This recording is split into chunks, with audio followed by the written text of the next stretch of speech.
আমাদের সমস্ত central government pensioners অ্যাসোসিয়েশনের পক্ষ থেকে সারা দেশব্যাপী একটা আমাদের মানববন্ধন একটা প্রোগ্রাম আজকে সারা দেশব্যাপী চলছে। আমাদের বিভিন্ন ডিস্ট্রিক্ট এবং রাজ্যে সবখানেই হচ্ছে। আমাদের এখানে আমরা এই জায়গাটা পালন করছি। আমাদের ডিমান্ড মূলত তিনটা।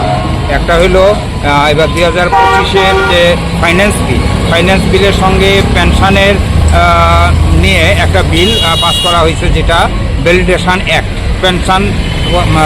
পেনশনারদের মধ্যে ডিভিশন তৈরি করা, ওল্ড পেনশনার এবং নিউ পেনশনার। ওল্ড পেনশনারদের ইন ফিউচারে কোনো পেনশন ডিভিশন আর হবে না, এটাই হলো ওই বিলের আসল কথা।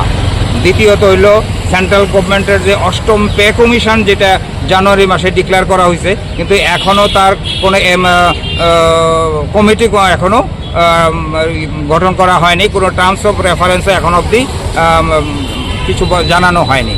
এটা যাতে অতি সত্বর করা হয়, এটার জন্য আমাদের একটা দাবি। আর একটা জিনিস হলো বিএসএনএলে 18.5 বছর যাবৎ কোনো পে ডিভিশন বা পেনশন ডিভিশন হচ্ছে না। অতি সত্বর যাতে আমাদের এই পেনশন ডিভিশন করা হয়। আমাদের একটা ডিমান্ড আছে বিএসএনএল রেগুলার এমপ্লয়ি থেকে আমাদের পেনশনার্সকে লিঙ্ক করে আমরা পেনশন দিচ্ছে সেন্ট্রাল গভর্নমেন্টের সঙ্গে যে 8ম পে কমিশনের সঙ্গে আমাদেরকে যুক্ত করে যেন আমাদের পেনশন ডিভিশন করা হয়। মূলত এই তিনটা ডিমান্ড নিয়েই আমাদের দাবি।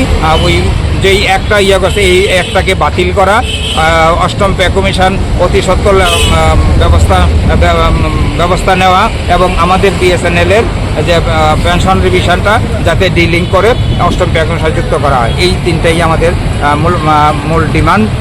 পাশাপাশি আমাদের যদি পেনশন ডিভিশন হইতে গেলে অটোমেটিক্যালি রেগুলার পেনশন এমপ্লয়ি যারা আছে তাদেরও বেনিফিট হবে, তাদেরও পেনশন পে রিভিশন হবে।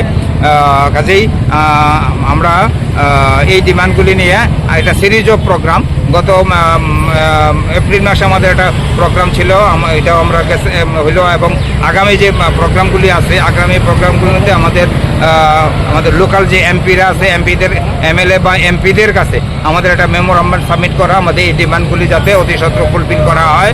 এবং নেক্সট প্রোগ্রাম হইল আমাদের রাজ্যপালের কাছেও একটা মেমোরান্ডাম সাবমিট আমরা করব প্রধানমন্ত্রীর অ্যাড্রেস করা, যাতে ওইটা প্রধানমন্ত্রীর কাছে রেফার করা হয়, আমাদের এই ডিমান্ডগুলি অতি সত্বর করা হয়। নেক্সট আগামী সেপ্টেম্বর মাসে আমাদের, তারপরেও যদি এটা ফুলফিল না হয়, আগামী সেপ্টেম্বর মাসে আমাদের দিল্লি চলো আমাদের প্রোগ্রাম আছে। এই সিরিজ অফ প্রোগ্রাম নিয়েই আমাদের এখন আন্দোলন শুরু হয়েছে। আমাদের আপনারা যারা আছেন সবাই কি বিএসএনএল? আমাদের এখানে আমরা যারা আছি এখন সবাই আমরা বিএসএনএল। আমি Mintu Bhowmik, district secretary, BSNL employees pensioners association.